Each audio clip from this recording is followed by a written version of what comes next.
Welcome, everybody. I hope everybody has a drink, at least the ones who want to have a drink. Otherwise, it's now the last chance before we start with our guest for today, Ralf Bendrath.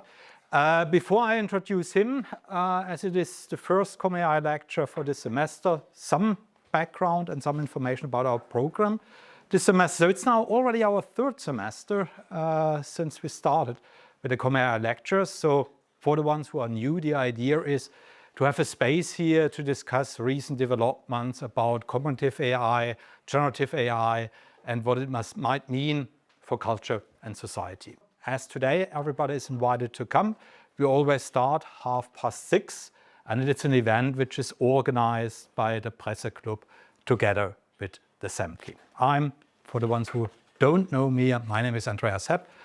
I'm spokesperson of SEMKI and part of the team who's organizing these ComAI lectures. But now coming more to the topic of today, for the ones who have been here last semester, possibly you still have some background how it came. We had one talk here by Benedetta Brevini. She was also talking about the EU AI Act and complained that the EU AI Act does not address questions of the environment, questions of energy crisis, and so on and so on. And if you remember it correctly, well, we had some dispute about that possibly there was at the beginning some other understanding of what might be done with the EU AI Act, but then, well, politics came in. And this was the moment of time when we thought it would be good to have somebody here who really knows a lot about what was going on internally around the EU AI Act. And we remembered, that Ralf Bendrath is not only an expert in that field, but also a former member of the collaborative Center for Collaborative Research Center. Exactly. I was now thinking about what is the Sonderforschungsbereich on the transformations of the state. This is where we came across when we still were younger. And we were the tiny group of people already then arguing that possibly digital politics, the internet might matter. All the elderly professors at least told to me, forget it. The internet, it's not so important for the transformation of the state. Well, okay. The rest is history, I think.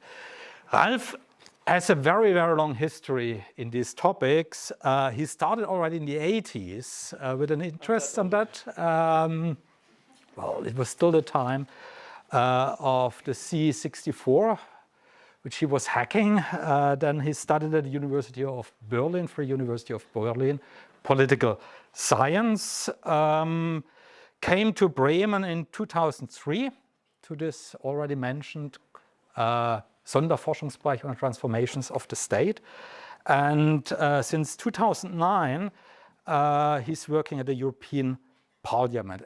If I remember it correctly, there is a video at the Bundeszentrale für politische Bildung, which is some years old, but still worth to have a look at if you want to get a deeper information about what Ralf Bendrath is doing. I'm really looking very much forward to your talk, to the insights you will offer. Now I hand over to Ralf Bendrath. Welcome. Yeah, thanks for having me. It's quite a while since I've been in Bremen the last time. But as Andreas mentioned, I started working here in 2003 in actually a research project run by political scientists about how the internet might impact the transformation of the state, or what the state is doing with the internet. And I was working on the research project within that project on the regulation of data protection, personal data. And then got the job offer in 2009 after the European elections to go to Brussels and work for a member of the parliament there for the Greens, who was also a data protection expert. He had a law degree on data protection. And for some weird historical reason, he became the chief negotiator of the parliament for the big data protection regulation we did there, the general data protection regulation. And that's why I got this movie thingy, because we had a documentary filmmaker from Berlin, Ralf Bendrath, who wanted to show how laws are made in Brussels, because nobody knows. And he was like, maybe somebody should do a long-term documentary about this, and then suddenly got stuck with the data protection reform. And he was the first guy who was really allowed to film in the closed door negotiation meetings we had all the time. Really fascinating insights nobody ever had before. And that's why I got an Internet Movie Database entry for my work on the data protection reform. And the movie is still available on the website of the Bundeszentrale für politische Bildung in German. It's called Democracy im Rausch der Daten. David Bernett. Even if you're not interested in data protection at all, just to get a feeling on how we do stuff in Brussels, it's really very insightful. When it was shown in the local cinema in my small hometown in Lower Saxony, my parents for the first time got at least an idea what I'm doing in Brussels all day, you know. So, but today, a bit later, I will tell you about this law, where I was also involved in the negotiations. Yes, I'm advisor for the Greens EFA group in the European Parliament, so that means I don't work for one specific member of Parliament, but for the whole Greens group. We have about 53 members now after the election, a bit smaller than before. And I'm advisor for Civil Liberties, Justice and Home Affairs. That means I'm attached to the Committee on Civil Liberties, Justice and Home Affairs that does everything from rule of law in Hungary to migration and asylum to free movement in Schengen and data protection and fundamental rights. That's why they got me there, because there's a lot of digital elements also there. And then when the AI Act came about, I was also involved in that and assisting our members in the negotiations and so on. Yes, and then if you look at my t-shirt, I'm not sure who is old enough to remember the band. This will set the tone for tonight, because I've never seen in my 15 years in Brussels such a messy process in the negotiations. And I will give you some insight. And if I start a little rant, forgive me.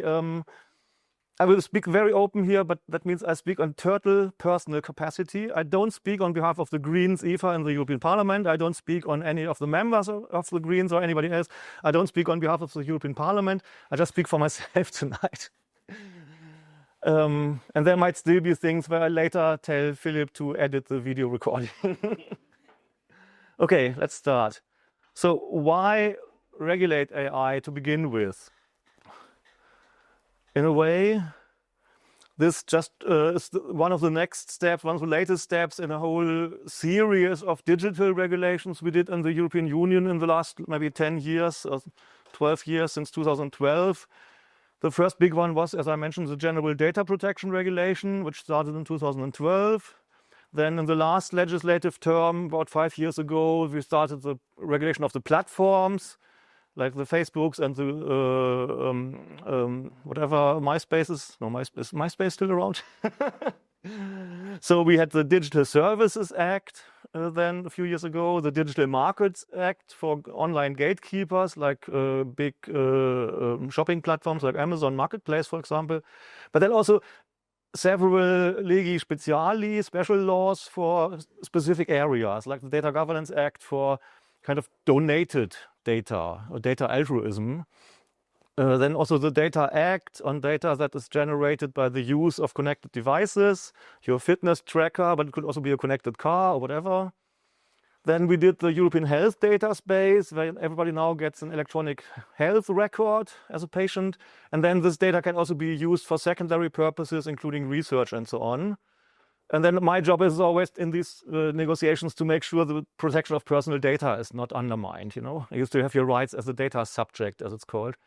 We also have I think it's still ongoing, the financial data access, where you have easier access to your financial data if you use financial intermediaries, like some financial apps or stuff.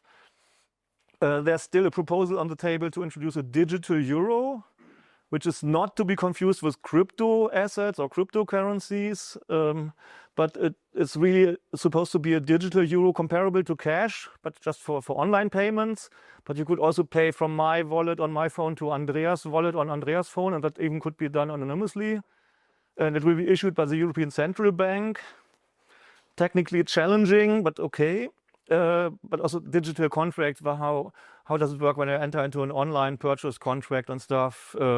European electronic identities, and so on. The whole bunch of laws also on cybersecurity, like the Cyber Resilience Act or the update of the Product Liability Directive and stuff. What's upcoming next under the new commission is pretty sure. People are already working on it in the commission, as far as I understand. The Digital Fairness Act, which will specifically target like addictive design, dark patterns, and stuff like that. And then we have a whole data strategy published by the Commission some years ago. And this is another picture where I can test how old people in the room are. Who still remember Star Trek Next Generation? The data strategy. Yeah, and in this context, thinking about the digital revolution and what needs to be regulated and so on, people started thinking about, they first called it big data. You know, there's more and more data being generated. We should make use of it, but it also should be made in a safe way, so people don't get subject to, let's say, automated discrimination and what have you. And surveillance. The European Data Protection Supervisor in 2015 already, almost 10 years ago, issued an opinion on the challenges of big data, a call for transparency, user control, data protection by design and accountability. And then the Parliament kind of turned this into also a report we did, fundamental rights implications of big data, which was quite interesting because it already had, that was in March 2017. But we also had a resolution then in 2017 on civil law rules on robotics, where the Parliament, for the first time, as far as I understand, made a statement about what to do with robotics, and that also included artificial intelligence. And the rapporteur, Mady Delvaux, a social democrat from Ireland, had a very nice kind of poetic introduction into her report. The resolutions, this is non-binding, it's just like a statement adopted by the Parliament, but still gives some ideas for the Commission where they maybe should regulate or propose legislation and so on. So Mady Delvaux started her draft, or this is from the adopted text, whereas from Mary Shelley's Frankenstein monster to the classical myth of Pygmalion, through the story of Prague's Golem to the robot of Karel Čapek, who coined the word robot, people have fantasized about the possibility of building intelligent machines, more often than not androids with human features. I find that quite poetic. You don't see that often in European Parliament resolutions, you know. And then she continued, or the adopted text continues, whereas now that humankind stands on the threshold of an era when ever more sophisticated robots, bots, androids, and other manifestations of artificial intelligence, here we have it, seem to be poised to unleash a new industrial revolution, which is likely to leave no stratum of society untouched. Quite pathetic, you know? But that was the feeling back then, there's something really new happening here, it will overturn old industrial relations and means of work and what have you. So we need to look into it and need to see how we can, first of all, if we should regulate it, how, then how we should regulate it, how to make sure fundamental rights are protected, for example, and so on. But then, of course, when you talk to the conservatives in our house and some of the liberals, they always say, but we should not hamper innovation. Yeah, okay. We just steer innovation maybe in a human-friendly direction. That's the idea also of data protection law and so on. So then the Commission, the European Commission, and those of you who don't really know how EU laws are made, it's pretty simple. The Commission is the exclusive body that can make legislative proposals. So they put a proposal for a law on the table. Then Parliament and Council work in parallel. Council is the member states, Parliament is us. Work in parallel and rewrite the Commission proposal to see that it fits what they want to achieve with it. And in the end, the three institutions come together again and see, okay, how do we combine these three different texts into one compromise text? That will be the final law then. And then in 2018, the Commission started to establish a high-level expert group on artificial intelligence, which worked for 2 years, produced a lot of working papers and a final report, and already started this, or came up with this idea of we should assess AI in terms of the risk it poses to fundamental rights, the environment, society, what have you.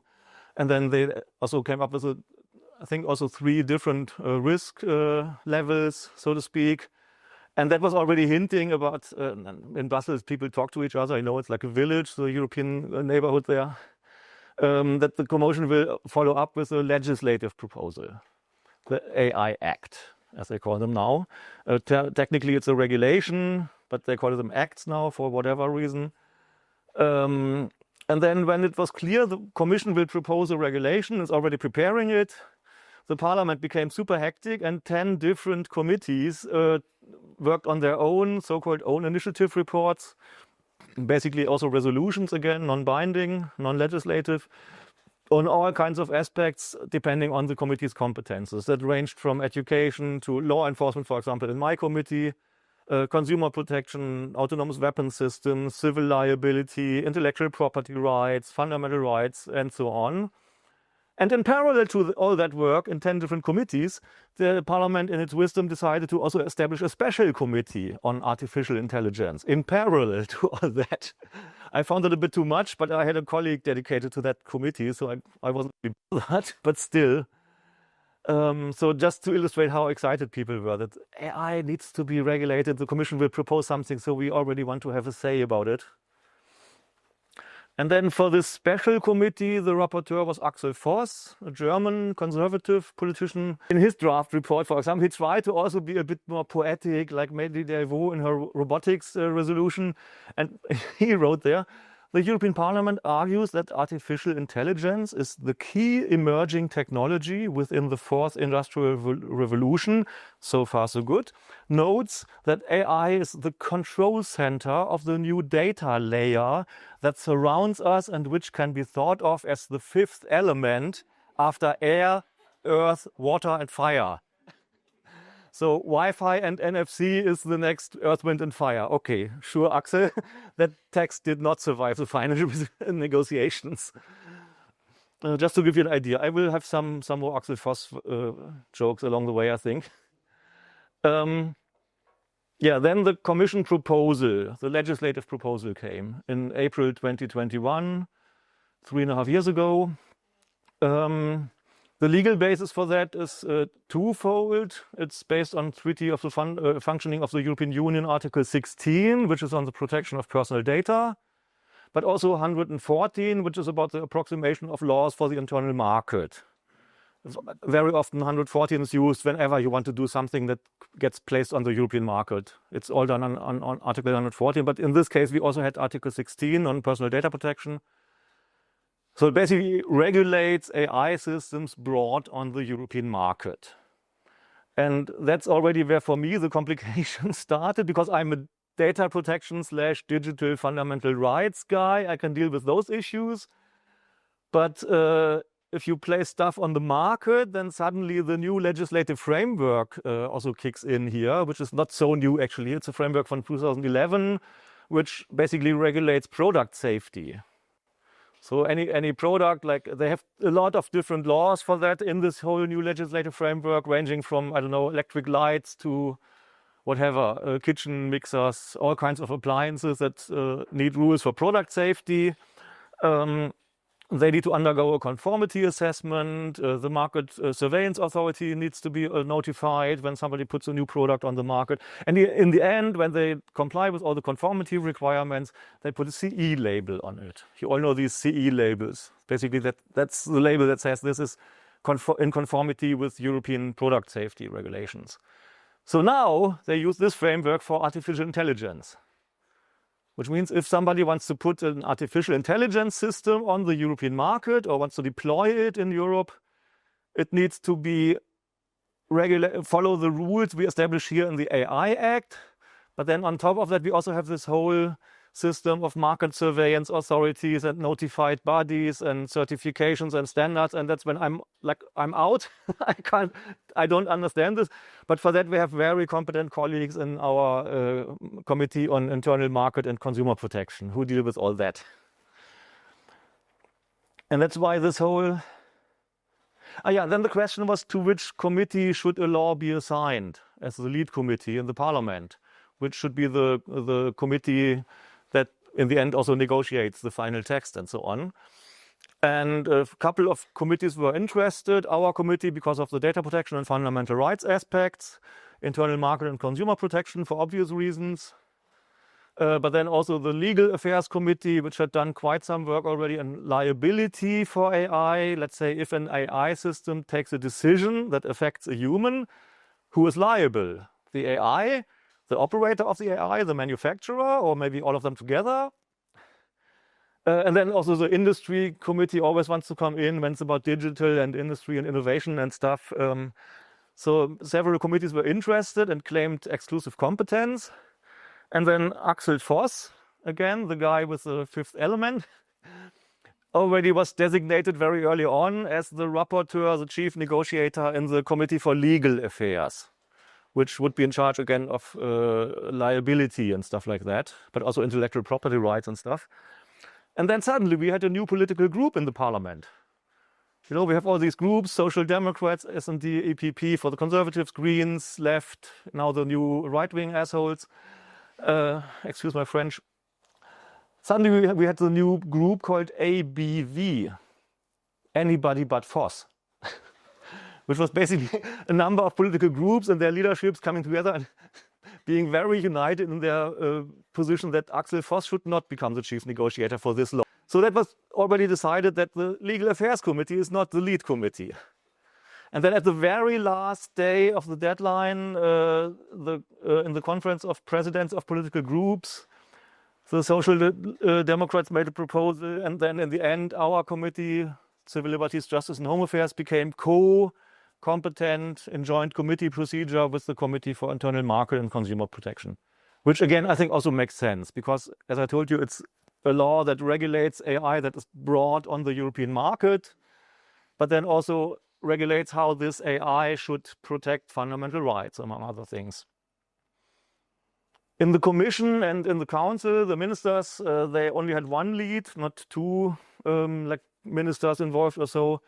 In the Commission, it was always Thierry Breton, the digital/internal market commissioner from France. And in the Council, it was, I think, always the telecoms ministers, because they deal with a lot of digital files. But then in Council, of course, you might know the Council presidency rotates every 6 months. So,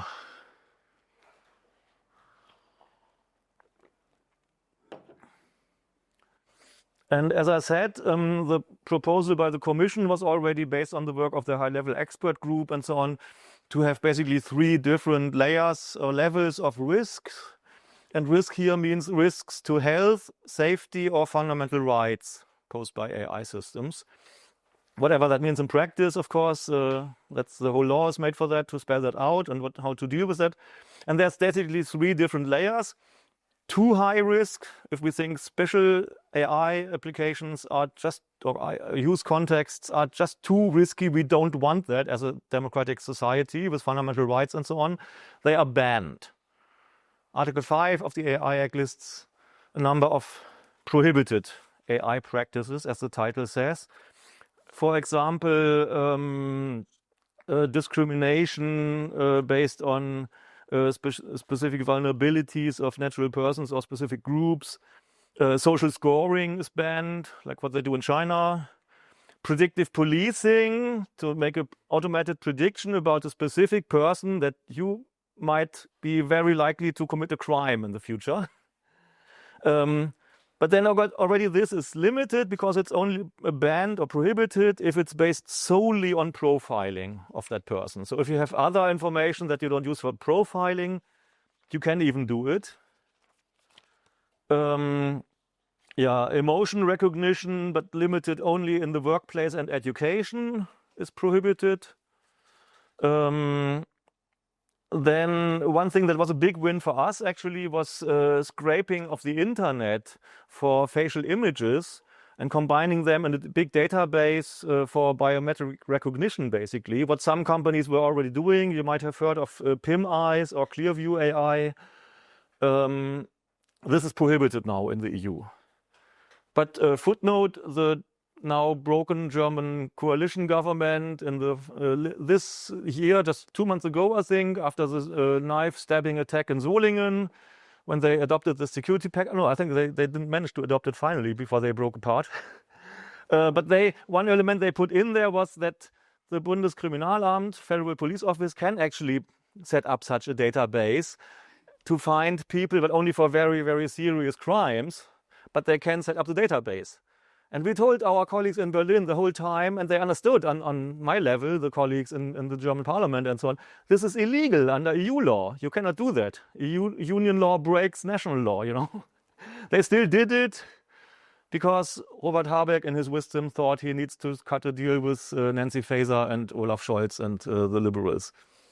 Whatever. Somebody would have taken this to the European Court of Justice, I think. Again, rant. This is the mood for today. Yeah, and then one thing I will come to that is real-time remote biometric identification, which means you put a camera somewhere over watching a whole street or the place before the main station, let's say, and you connect that camera with a database of facial image data, biometric face data, and then see who's walking underneath the camera.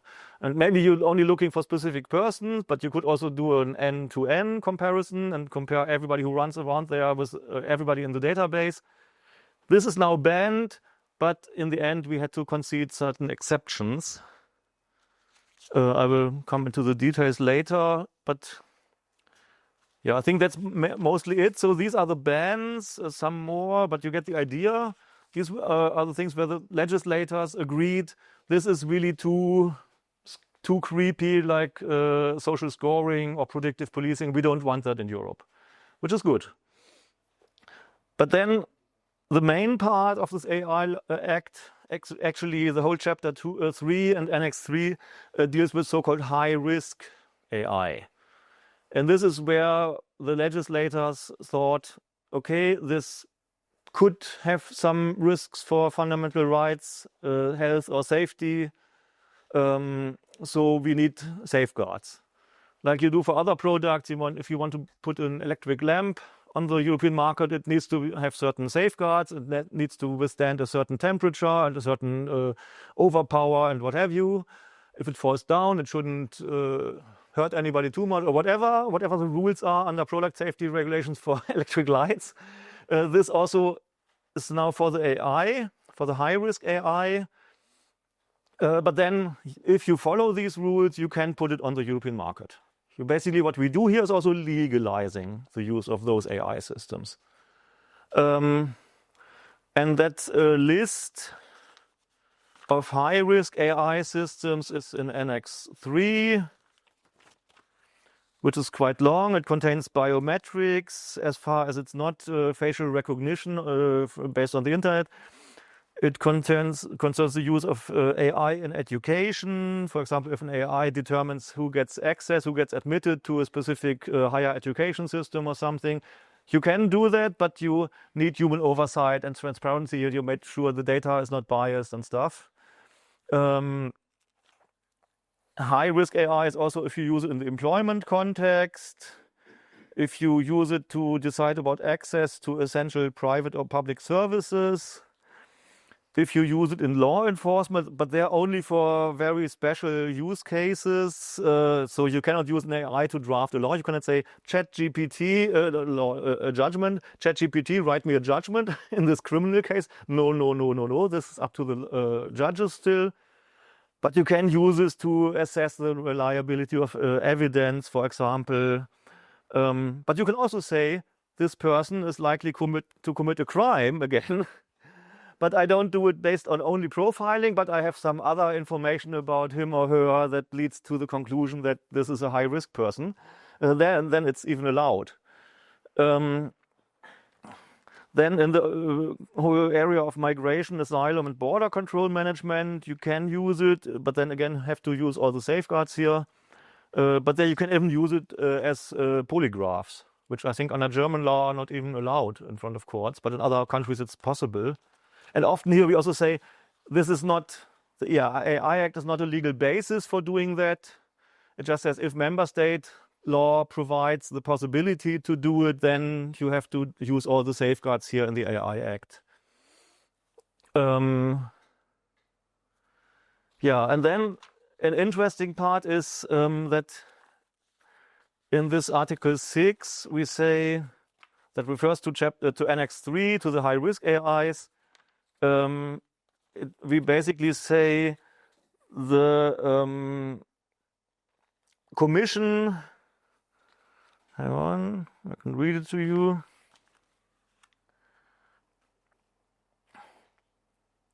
Yeah, the Commission is empowered to adopt delegated acts. That's some kind of secondary legislation where the Commission then can do it on their own, but we still have a veto power if we don't like it, but we don't negotiate on the substance of those delegated acts. In order to amend Annex 3, if a new system that was not in the annex before, that maybe was not even developed yet, if a new system is supposed to be placed on the market and the Commission finds this poses a risk that is equivalent or greater than the risk of harm or of adverse impact posed by the high-risk AI systems already referred to in Annex 3. But then for us a while, the intellectual question was, and it was really actually challenging, how do you measure the risk? How do you compare how high a risk is? If you have in Annex 3, again, the AI use in education context, in labor context, in policing context, what have you, how much is 1.50 m there? You know, how do you compare that? How do you say, okay, then you have a new AI system which has the same level height of risk or even higher risk? How do you do that? In the end, we discussed also with academic experts who had some ideas around that and so on. In the end, we had to concede that you cannot really measure it in that sense, in a strict metric sense, and compare it in that way. It's always a political decision, to be fair. Yeah, so those are high risks. And again, most of the AI Act is about all the obligations, high risk manufacturers and entities that place high risk AI systems on the market, what they have to do, all the safeguards, reporting obligations, transparency of the data and stuff, but then also the whole governance structure for market surveillance and so on. And then there's basically the low risk AI systems that don't really pose at least serious risk, and they can be placed on the market without any further obligations. Unless they are general purpose AI, there we at least introduced some specific requirements on top of that. So this is the structure, very simple in the general idea. Too high risk prohibited, high risk, all the safeguards and regulations of the AI Act kick in before you can place it on the market, and low risk, you can just do it, put it on the market, whatever you want. There's no further rules on that, unless you are general purpose AI. I'll come to that in a second. But then there's also, if you go into the details, there's some interesting elements, at least I would say, in the AI Act. For example, the definition. What is an AI system? So the definition now says it means a machine-based system that is designed to operate with varying levels of autonomy and that may exhibit adaptiveness after deployment, and that, for explicit or implicit objectives, infers from the input it receives how to generate outputs such as predictions, content, recommendations, or decisions that can influence physical or virtual environments. Sounds quite complex, but is basically based on the already established definition in the OECD. Our people wanted to basically align with already established international standards, and the OECD had an agreed definition on AI systems. So we basically copy and pasted that, maybe with a few tweaks. But I had a problem with this, and I also was in touch with the people in the OECD's AI office, and I told them, and they were like, yeah, Ralf, you actually have a point. But they never changed their definition, and then it also was not changed in the European Parliament's negotiations and later in the trilogues, because the last bit is that can influence physical or virtual environments. So if I, let's say, that was a question one of our members actually asked in one of the negotiation rounds to Axel Voss. If an AI can do emotion recognition and finds out that Axel Voss is happy, what's the impact on physical or virtual environments? And I think the misunderstanding here is that there's two ways machines can interact with their environments. One is about actuators, things that have an effect on the physical or virtual environment, but there's also sensors, where the machine just sees or sniffs or whatever, hears the environment, but doesn't have an impact on it, you know? We're like, actually, if the machine just sees you and detects that you're happy, what's the impact? Yeah, there might be an impact if somebody then uses that information and la la la. Yeah, okay, but I tried to fix this, but hey, we are a small political group and nobody took it too serious.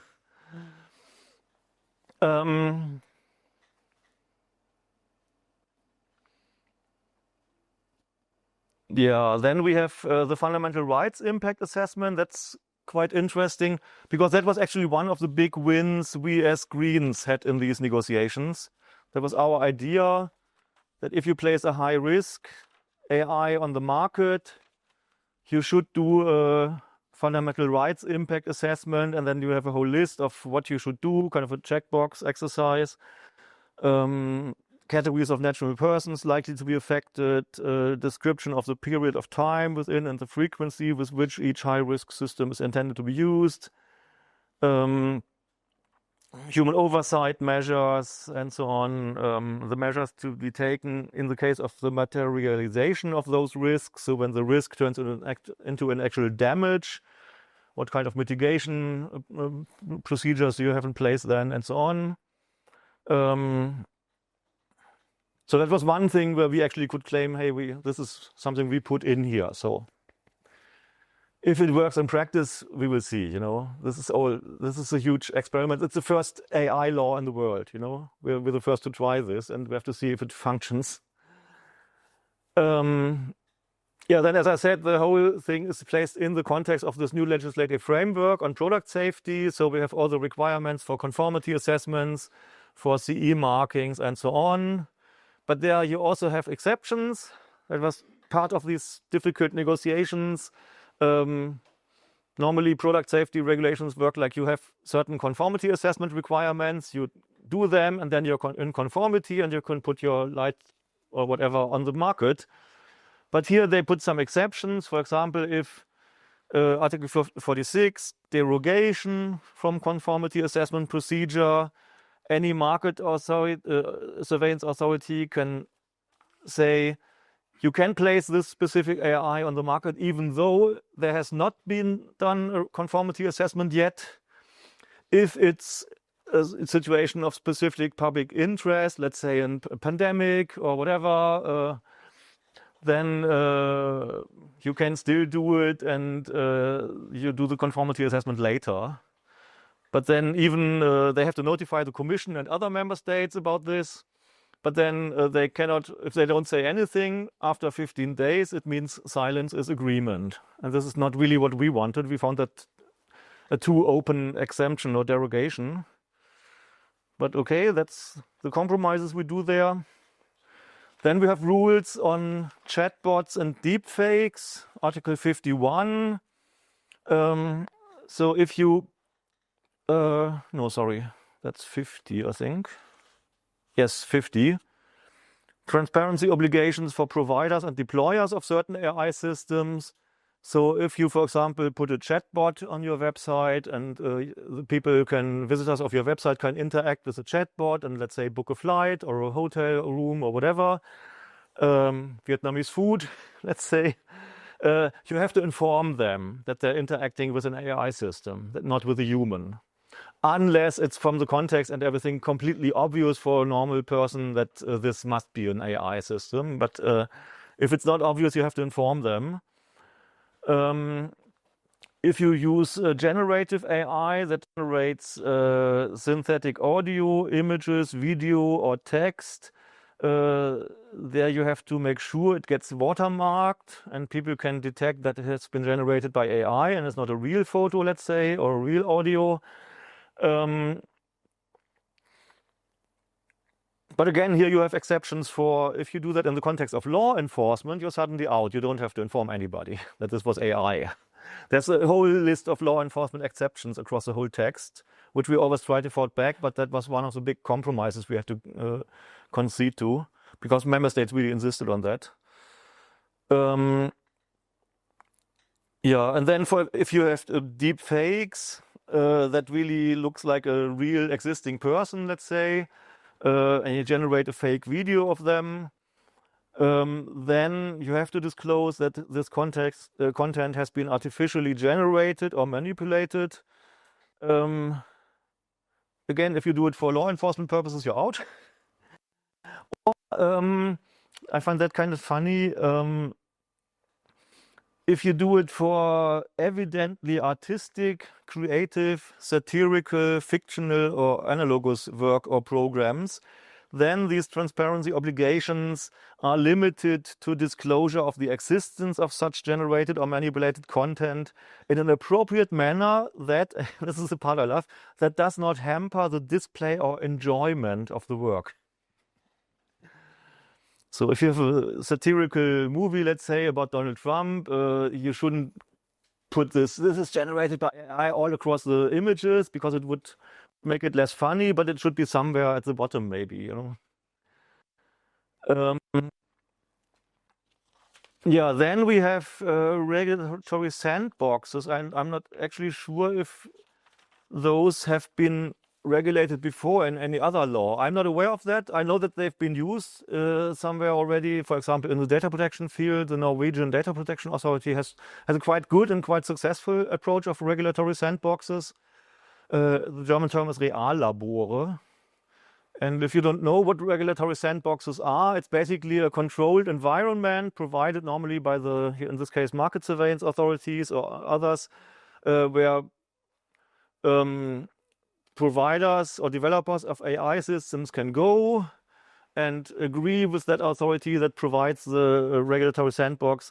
I want to have this AI for these and these purposes. This is my training data. These are the objectives I want to achieve, and this is how I, let's say, do the fundamental rights impact assessment, and how I do other things. And then the authority can discuss with them to see how they really can do all that, and then be in compliance with all the requirements here.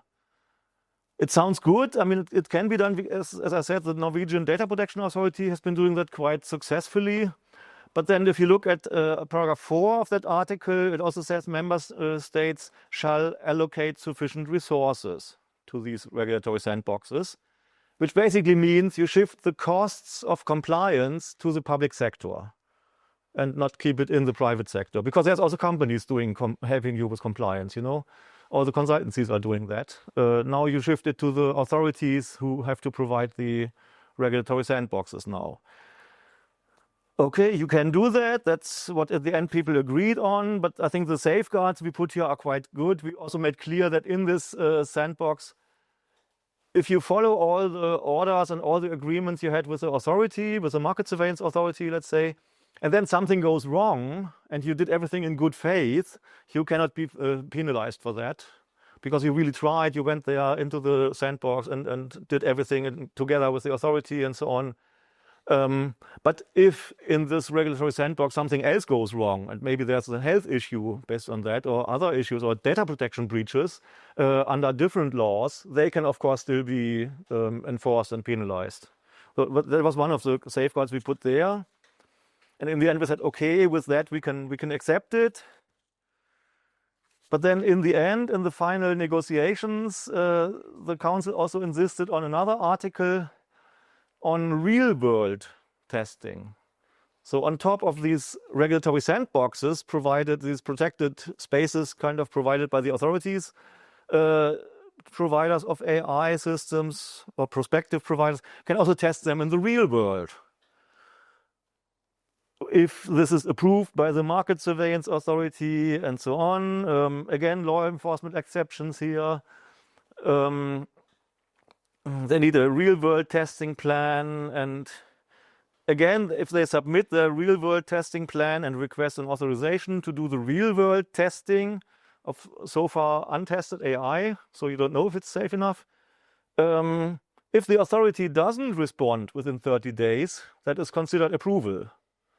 Again, I find that going too far. I would have asked we asked for at least having an official approval by the authority, maybe within a deadline of 30 days or so, but not this silence is agreement. For me, not good enough. But okay, that's in the final text.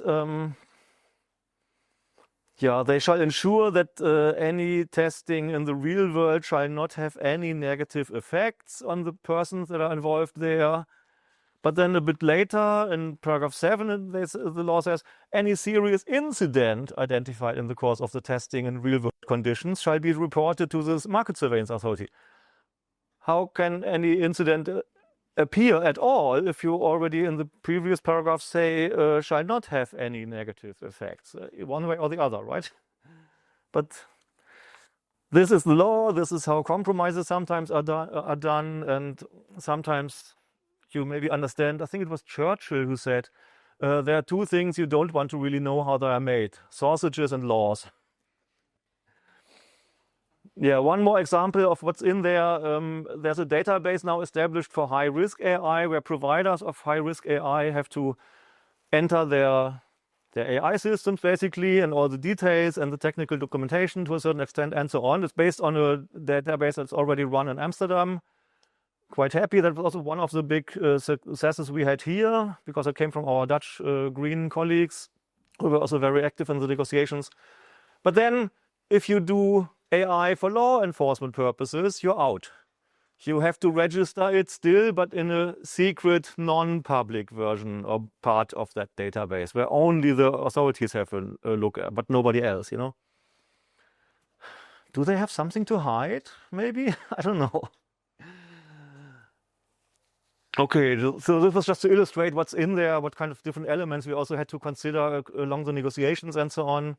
And then, as I said, there's a whole governance structure, kind of twofold. You have the national market surveillance authorities, and again, under the new legislative framework for product safety, which do the oversight over manufacturers, importers, deployers, and so on. And then there's a whole procedure for standards, certifications, conformity notifications, and stuff like that. And if the standards bodies don't come up with the required standards in sufficient time, the Commission can issue specific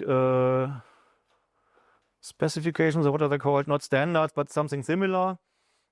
And then the penalties, that is interesting, in very serious cases, if you place a system on the European market or use it in Europe that is banned under Article 5, clearly banned, you can be fined up to 7% of your worldwide annual turnover of the previous year, which is quite a lot. In the General Data Protection Regulation, we have up to 4%. In, I think, competition law, it can go up to 10%, but that's really for serious breaches of competition rules, you know, if you have established a market monopoly or stuff like that. In other cases, it's smaller, but the 7 is quite something. And then for smaller infringements of the law, the percentage is lower. So that's the national enforcement of the whole thing. And then you have the governance structure on the EU level. And the Parliament very strongly insisted that there should be an AI office on European level, which in the end we got, but it's basically a department in the Commission. We say AI office across the text, but if you look at the definition, it says shall be construed as the Commission, and any reference to the AI office in the text shall be construed as a reference to the Commission. So it's basically two big units, I think, they're setting up now. But okay, we have the AI office in the Commission, also taking care of all the enforcement and all the standards and stuff. We also have the AI board, which is basically the member states' authorities coming together, exchanging best practices, advising the Commission, getting advice from the Commission, and so on. And then we also put on top of that an advisory forum that includes several EU agencies, including the Fundamental Rights Agency or the Agency for Network and Information Security, which I think makes sense. And we said the AI office shall also establish a scientific panel of experts, like a pool of experts kind of, which then can kind of be lent to the member states to help them in the enforcement. That was a tip we got from Frances Haugen, some of you might know as the Facebook whistleblower, because when she was in Brussels for a hearing, she told us, guys, you need to centralize the expert pool somewhere. There's just not enough experts for AI in the world to place them in 27 different authorities in all the member states. Please put them all in one place in Brussels or so, and then make them help the member states. But there's just not enough for all 27. So we tried to follow that advice. Yeah, and then in the negotiations, I touched on some of them already. The main conflicts, especially in the end, was the bans. The parliament in the end had agreed on a complete ban for remote biometric identification in public spaces or publicly accessible spaces, which sometimes is also called face surveillance. The parliament's position was to have a complete ban. We had the same for predictive policing about individuals, and also for emotion recognition, including polygraphs.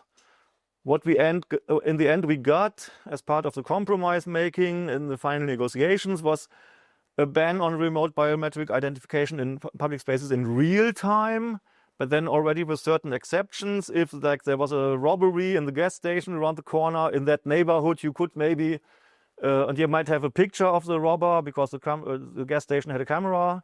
You could maybe in the neighborhood, not too far away from the gas station, see if the cameras are equipped for doing that, if the guy is still running around somewhere, but very, very limited in space and time. You know, we were like, okay, this is maybe fair to allow that, but not further, not everywhere, you know, no mass surveillance. But then on what do you do if you have recordings, not real time? Can you then run these recordings through like image recognition, face recognition databases? Again, we banned them if they are scraped from the internet.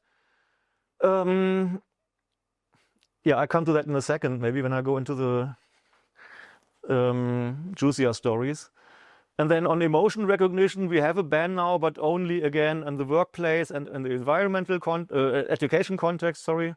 But we even allow polygraphs now in the context of border and migration control, which I hate.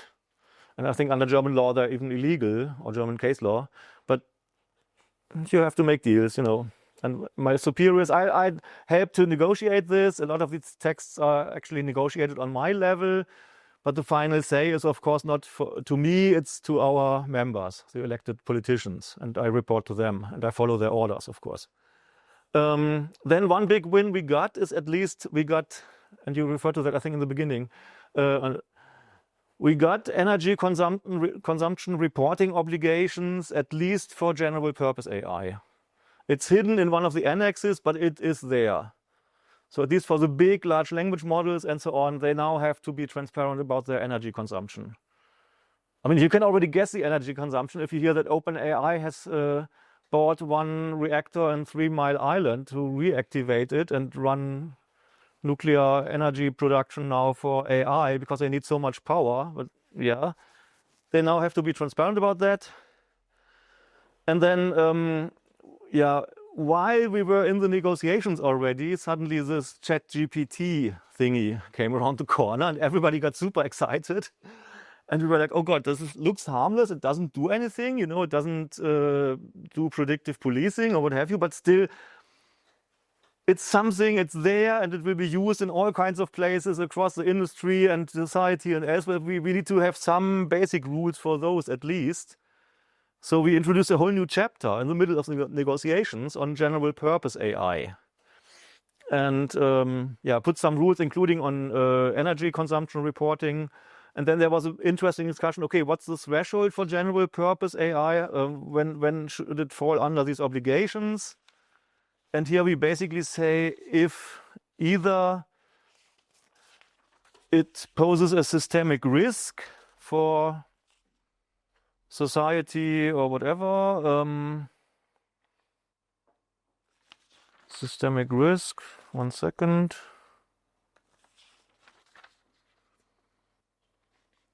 Yeah, when it has high impact capabilities and so on, or we made it also simple and said if more than 10 to the power of 25 floating point operations had to be done for the training of that model, then it falls under systemic risk, high impact, general purpose AI. And guess what? The threshold is exactly GPT-4. Because GPT-4 has been trained with 2 times 10 to the power of 25. So it would just fall above that threshold. Okay, maybe so much on the substance and there's of course many more elements. The law, the final text is I think 156 pages or so. many more elements. Again, the whole thing on the market surveillance structure and governance and so on. I didn't care of that. I don't know that. This is all my colleagues in the internal market committee. But I just also, that was when Andreas invited me, the idea that I also tell you a bit from what happened behind the closed doors in the negotiations. So again, most of the text was negotiated on technical level, so-called technical level. That's my level, staff, who just go through the thing article by article, paragraph by paragraph, and try to already come up with compromises and make some reasonable adaptations and wordings and so on. And then when we see things cannot be solved on my level because they're too juicy or the conflict is just too fundamental, then it gets escalated to the politicians. And then they have to find a solution, of course, with our advice. We're always there, we're in the room the whole time. We also sit sometimes in the corner with our laptops and draft new compromise texts and stuff like that. So again, as I said in the beginning, the Commission makes a first proposal for a union law. And then Parliament and Council work in parallel to rewrite it the way they see it fit. And in the end, the three institutions come together again for the so-called trilogue, not dialogue, but trilogue, because it's three parties. And they try to see where they can converge on a common text, common compromise text. But technically, it's only the European Parliament and the Council, the member states at that stage. They are the co-legislator. The Commission is still there, but only basically to facilitate the negotiations. Of course, they often have their own strong opinions, but in the end, it's us and the ministers who have to agree. And then always at the end of the year and in the middle of the year, because then the rotating council presidency is changing, each current council presidency always has the ambition to show that we were the ones under whose stewardship was the AI Act was concluded, and we managed to find the final deal. So in this case, it was the Spanish presidency a year ago, second half of 2023. And there was an extra element of urgency because everybody knew the European elections were coming in June 2024. So there was only limited time until April where the parliament was actually be in session and could actually adopt this thing in plenary. And after the final political agreement, there's normally the need for some time for cleaning up the language because none of us is a native English speaker normally. You know, the Brits have left us. So here we tried to find an agreement on in December. I think it was 7th or 8th December last year. And that was, I think, the longest final trilogue in the history of the EU, at least from what I've heard. 39 hours altogether. We started on a Wednesday at 3 p.m., negotiated non-stop through all the afternoon, the evening, all the night until next day at 1 p.m. So 22 hours, but I mean, I didn't get up on Wednesday at 2 p.m. I got up maybe at 9 in the morning, so I was already awake for much more than 24 hours. And then luckily the chair of the Internal Market Committee was also present in these trilogues. The chairs can always be there.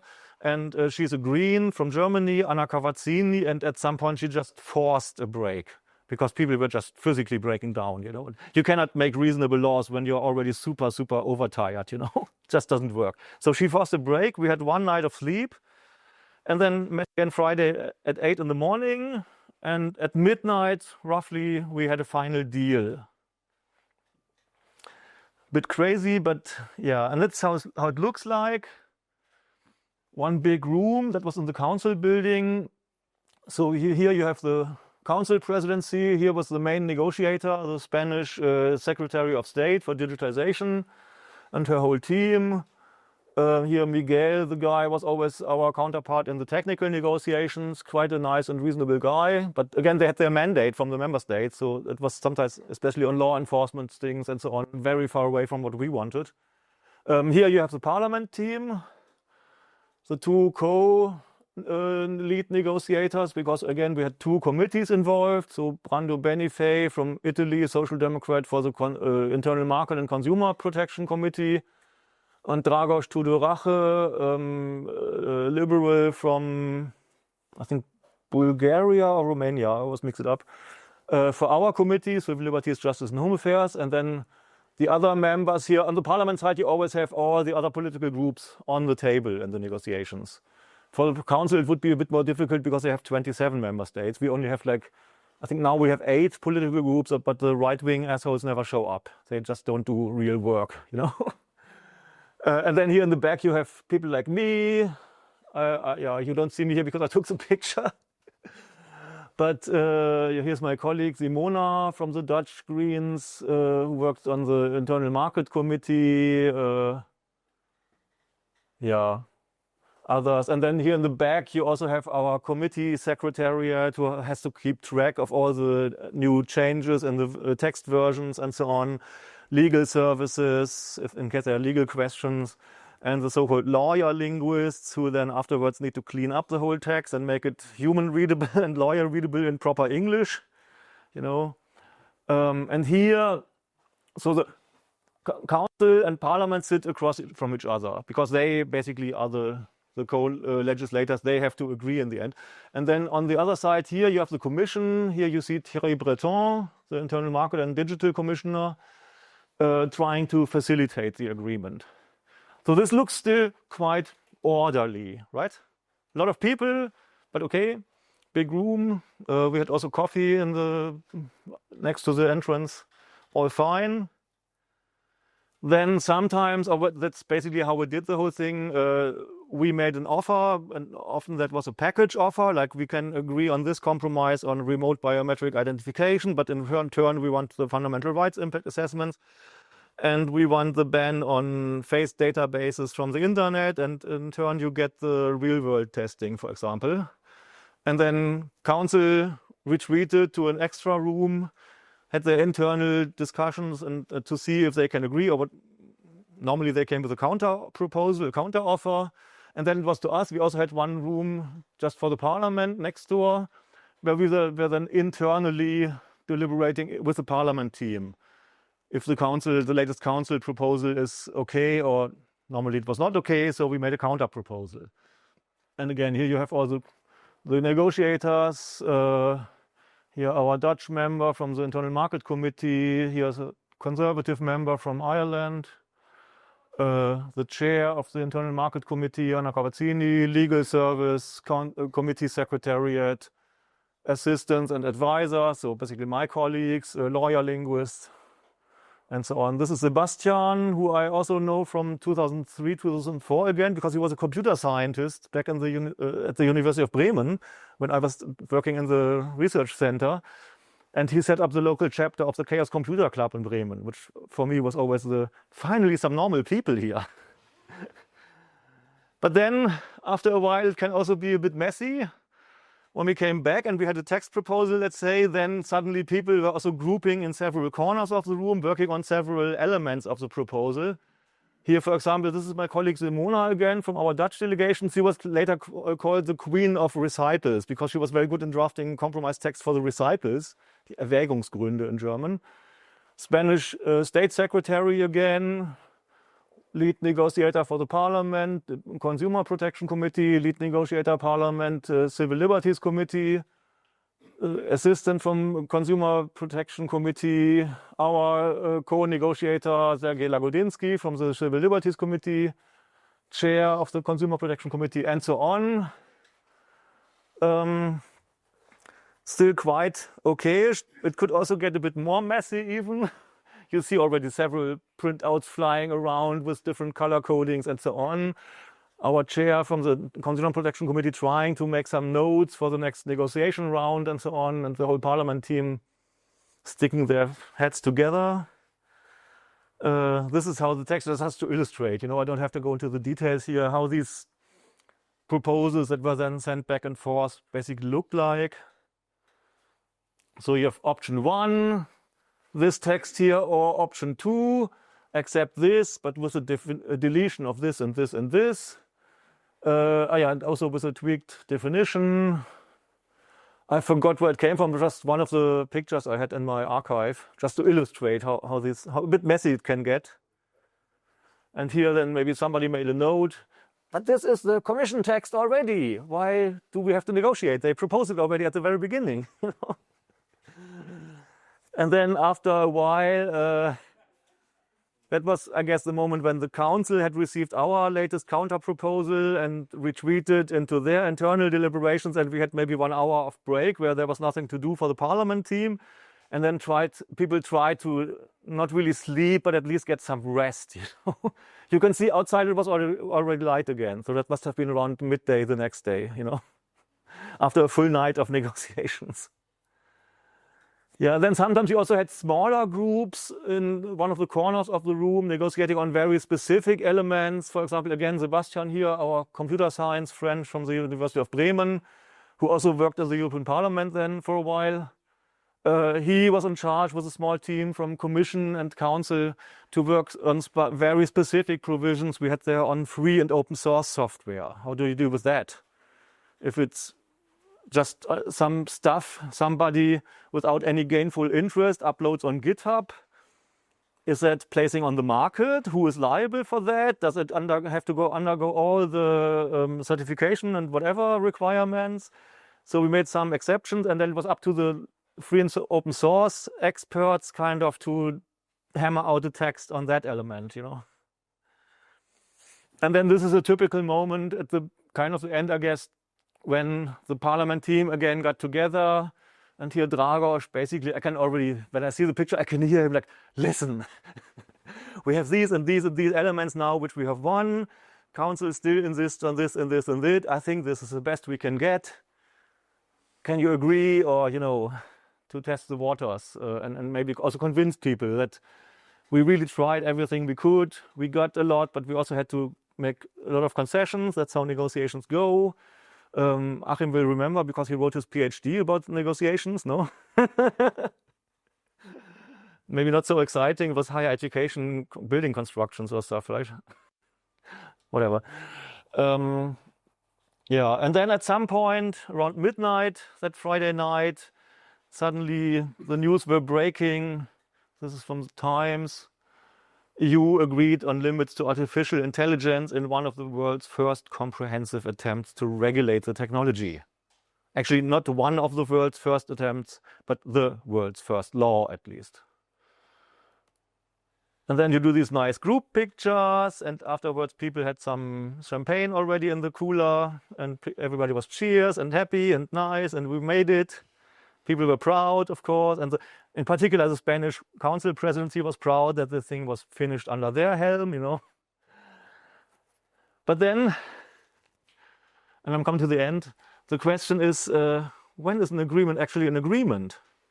When we negotiated the General Data Protection Regulation back in the day, last trilogue in December 2015, we had a fully agreed final text of the whole law. And we're like, okay, this is our agreement now.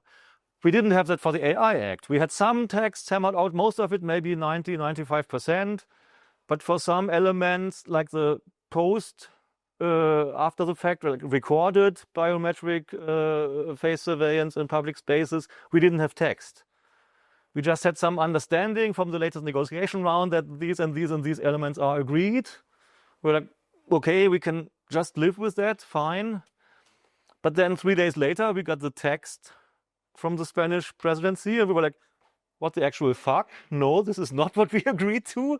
So we again, just before Christmas, had to do 1 week of hectic technical meetings because the members of parliament were already back in their constituencies to try to see what we can still fix and what we actually agreed on. It was really messy. And the last written procedure, because everybody was already on holiday, was when I was with my wife in Dangast here at the North Sea in a holiday apartment with our dog. The dog loves the beach, and I still had to sit in front of my laptop every day to check latest text versions and then have a video call with our members who were also already on holiday to see, okay, can we now agree on this or not? Really a bit crazy. As I said at the beginning, I've never seen such a messy process in my 15 years in Brussels. But maybe that's also due to the fact that this is probably the most complex law I've ever worked on, But then still, even though we then had the final agreement on the operative text just before Christmas, and it was really a big told for us Greens also to swallow, this file, because we've had the Spanish really had, I don't know if you say that in English as well, they had pulled us over the table in a way. But people wanted to finish and wanted to go on holiday, and there was also a fear if we leave it for the incoming Belgian Council presidency, then maybe some member states will go off board and the whole thing could implode, I'll come to that in a second. But still, the thing was not finished because that was only the agreement on the operative part, on the articles. There was still some cleaning up to be done on the recitals, the Erwägungsgründe in German, which needed to be aligned at least with the articles, So there was still 1 month to go under the then Belgian presidency from early January on to clean everything up. And then there was a big question in the end if member states, as I said, if they would actually agree. Because for EU legislation, you don't need just a simple majority in council, you need a so-called qualified majority, which is 55% of the member states. So now after Brexit, it's 15 out of 27. Which represent at least 65% of the population. And Germany and France were already threatening to block the whole thing. And if that happens, if 2 of the big ones, like Germany and France, are against, at least don't give their consent, because in this qualified majority requirements, if you abstain, it's as bad as voting against, because you need the active, positive agreement of 55 member states with 65% of the population. And if Germany and France already agree or not happy enough, then some smaller member states normally also are like, maybe it's really not good enough, maybe we should do another round or wait. And that was basically because of 2 of startups in both countries, Mistral in France and Aleph Alpha in Germany. And there was really unfortunate connections to respective governments because the former deputy minister for digitization in the Macron government, Cedric O, was now last year then the chief lobbyist for the French startup Mistral. And suddenly was against all regulations, As a digital deputy minister, he was in favor of regulations like the Digital Services Act and all that. But suddenly now as a lobbyist, he was like, but you shouldn't regulate us, Very similar things happened in Germany. Aleph Alpha, the big German unicorn for artificial intelligence, is for some weird coincidence located in the constituency of Franziska Brandner, who is now the chair of the Green Party, but back then was deputy minister under Robert Habeck in the Ministry for the Economy, which is in charge of AI and innovation and so on. And she was also for a while really like, should we really regulate so much and put all these requirements? I have a nice startup here in my constituency in Heidelberg. Our members, including Sergej Lagodinsky, and so managed to explain to her that no, this is reasonable, it's good, we should actually swallow it. And in the end, she was fine, but it took some effort. But then at the very end, Volker Wissing, as German digital minister, was like, should we really do all these regulations and so on? And in the end, he only gave up because France had already given up. And then he was basically the last one standing to have questions about the whole AI Act. So he was like, okay, I concede. In the end, it was agreed. First in member states, in the council, and then in the parliament. And that was actually a very big majority. 523 votes in favor, 46 against, 49 abstentions. Quite clear. We also voted in favor, the Greens EFA group. I think our pirate delegation voted against because of the remote face recognition in public spaces. For them it wasn't good enough, or for them it was too bad. But most of the others were in favor because we thought this is at least something. It's a first step, it's not perfect, but it's better than nothing. We are getting there. Maybe it needs to be improved in 5 years from now, but we gained some things like the fundamental rights impact assessment, like the energy reporting and several other things. We got some bans. We didn't get all of the bans we wanted, but that's how compromises work. That's part of the job. So in the end, that's part of my job also to draft these briefings then for our political group, together with my colleague from the other Consumer Protection Committee. That is then circulated to the whole group before the plenary vote, because a lot of people among these green dots here are experts on fishery policies or agriculture policies or international affairs, They want to know what they are voting on, why they should put a plus and push the green button when it's about artificial intelligence. And that's why we write these briefings, Part of my job. So there it is. is now slowly, step after step, phasing in with the requirements for member states to appoint the market surveillance authorities, and then at some point the requirements for AI deployers kick in, and so on. So that's where we are. It was quite an effort. And then, of course, and I finish with this, there's also some EU nerd humor. There's some really funny satirical accounts also on X and Mastodon and so on from people from the EU bubble. For example, this X account was set up, is there a deal on AI Act? And it was like every half hour or so tweeting, not at this time, not for the moment, but negotiations about to become juicy and so on. So I don't know who did that, but that's just kind of the nerd fun we have in Brussels. This was my, maybe not my humor, but some people do this, you know. Then this one here, again, we finished formally under the Spanish presidency, but then the Belgians still had all the cleaning up of the recitals to do, so just let you read it.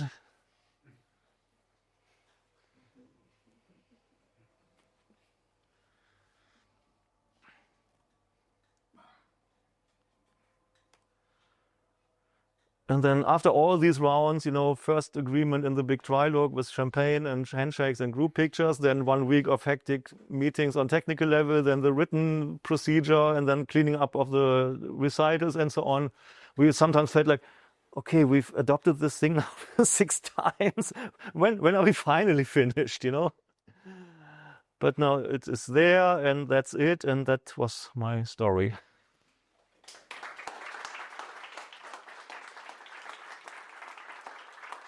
And I've completely lost track of time. Yeah, well, thanks a lot. We are a bit over time, but it doesn't matter. You should take the opportunity. You got me started, sorry. Well, I have a little question. How could you take the photographs? Cameras were forbidden. No, everybody has a smartphone, no problem. Okay, but there was a sign at the back side of the room, no smartphones.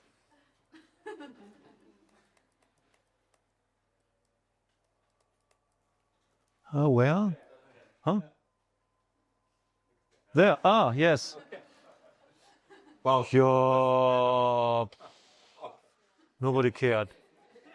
I don't know what the room normally is used for, but here everybody has their smartphones. But I mean, I had a very funny moment similar to that when I was years ago invited by the German government together with some, with some other Germans who work in the EU institutions. Okay, no, whatever. Who also work on, that's part of my job, I also work on internal security and policing and counterterrorism and so on. So the German government invited a whole group of us, including commission colleagues and others, to Berlin for 3 days. And we had a tour through the Federal Police Office and the Chancellor's Office and the Home Affairs Ministry and so on. And we also visited the Gemeinsames Terrorabwehrzentrum, the common federal and state level common counter-terrorism center. And we were sitting in the big meeting room in the ground floor where they always do their morning situation briefings. Somebody asked, how secure is this room against interception? And in that moment, the colleague from the Commission's phone rang, of course, you know.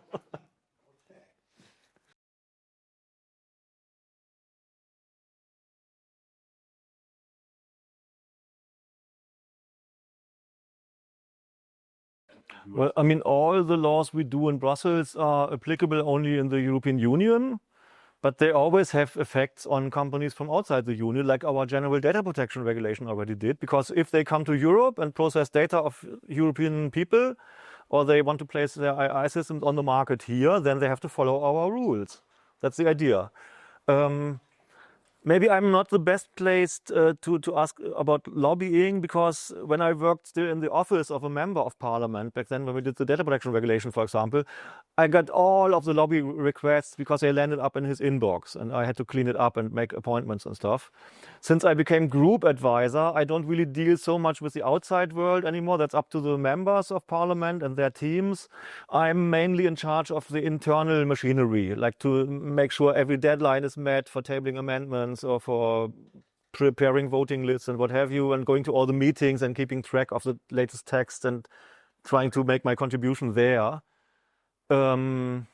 But I personally, I haven't seen so many lobby effects. But again, that's maybe because I'm not the right person. I'm more in the machinery and the engine room now. This is my job at the moment. But also, there's not so many AI companies. You know, there's Google, OpenAI, Facebook, Meta, a couple of others, Amazon. That's about it. And then, of course, all these specialized niche companies who do image recognition for medical purposes and stuff like that. But they already mostly have, as far as I understand, already have to follow certain product safety regulations for medical devices, let's say, you know. So at least my perception was that the lobbying was more in the member states, in particular, in this case, in Germany and France, because of their national champions. And maybe everybody else had already given up because they understood that there is a law coming, nobody can stop it. And then if it's about education or law enforcement or whatever, exact applications, contexts, is maybe also not of so much matter for OpenAI, let's say, because they build a general model. But when we did the GDPR, the General Data Protection Regulation back in the day, it was crazy. I've never seen such an amount of lobbying because everybody was affected, you know. Everybody, even a road construction company, has data about employees and customers, you know.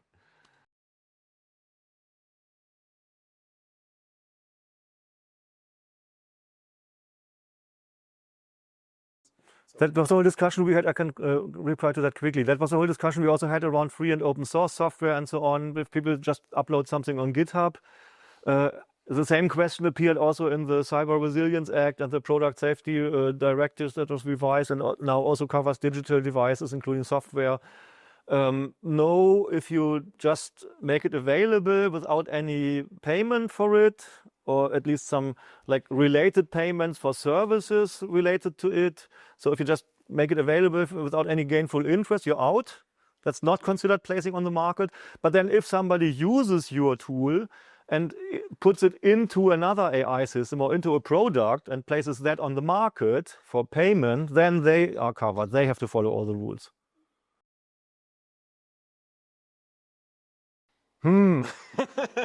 Shit, we forgot something.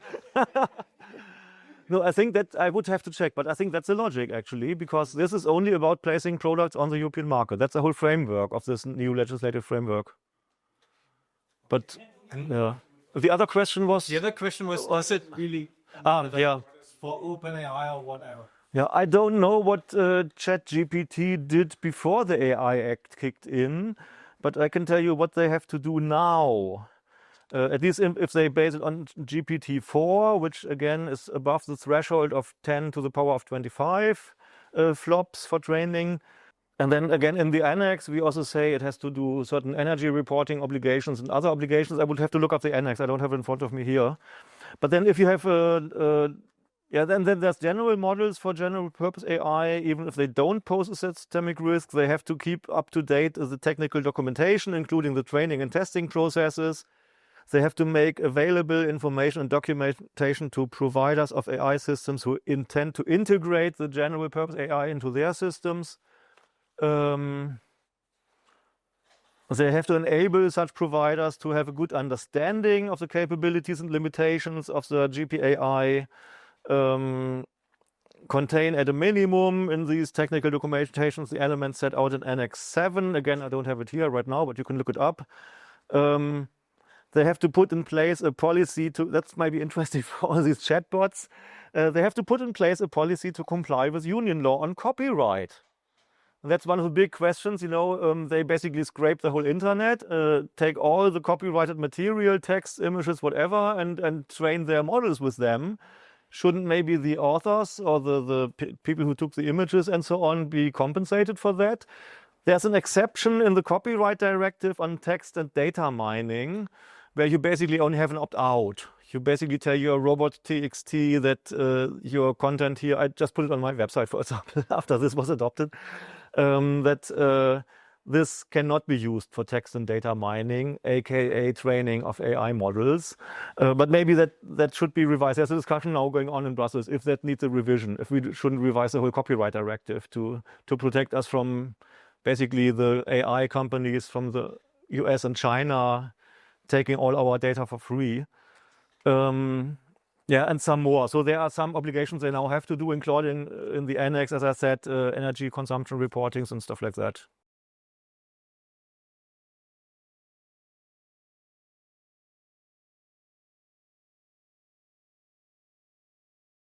Risks to health, safety, or fundamental rights. That's the general idea of the AI Act. It sometimes can also be more specific on environmental risk because of energy consumption and stuff like that. And that also combines with your question. I think we came quite a long way from Axel Voss's AI is the fifth element next to earth, wind, and fire and water to very practical, hands-on placing stuff on the European market. That is really no long-termism anymore, I would say. And then we just basically, also very hands-on, the Commission came up with this risk-based approach. It was one of the results of their high-level expert group some years ago already. And they basically said, okay, these and these areas, you have them in the Annex 3, education, whatever, work-related environments and stuff like that. That's where actually AI is used today or is about to be used today, and that's what we need to regulate. Not something that might come in 50 years because people tell us strange things about the potential of AI. And actually, the more I read about AI, the more I think it should just be burnt down and completely prohibited. Because at least the large language models, I mean, they still hallucinate any shit. You cannot reliably use them for anything, and they just waste so much energy, but also water for cooling and so on. It's just, I hope the market will take care of that.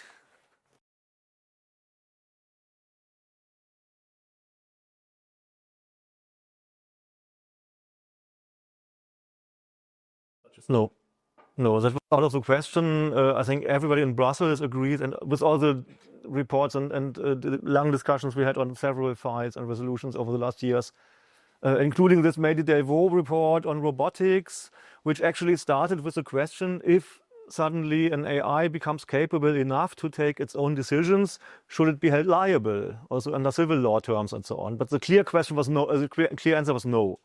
And that's basically the consensus since then. And I would really challenge the impression that ChatGPT and stuff have some kind of self-consciousness. I mean, for me, when it appeared within the first week, I think, in my bubble, it was just spoken about as mansplaining as a service. It makes stuff up that's often completely wrong, but it does it in a very self-convinced tone, you know? Other people now say it's Grand Theft autocomplete.